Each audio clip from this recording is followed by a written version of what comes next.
Hey guys, Rolling Man Cave here. Just thought I'd show you something about how to build a fire when it's about to rain, or if it's been raining a little bit.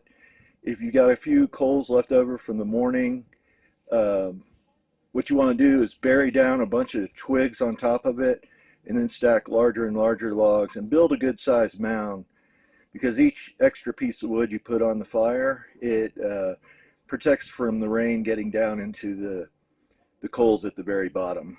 So that really helps. And then to top it off, put a big piece of stump or large, very large piece of trunk or broken rotted wood, and then you cover it in bark like this here. And what that does is that protects it from rain. It was raining this morning, and I had a couple of coals that I was able to turn over with my shovel.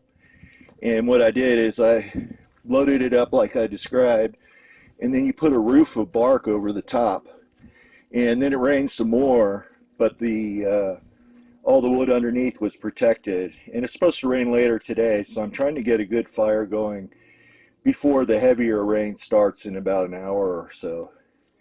And once you have a good established fire with a large stump or 2-inch diameter piece of log that's half rotted and covered with bark, everything, that'll get burning so well that if you just have 1 or 2 days of rain, your fire will survive. You just have to keep adding some extra wood, and if it's raining hard, throw an extra piece of bark.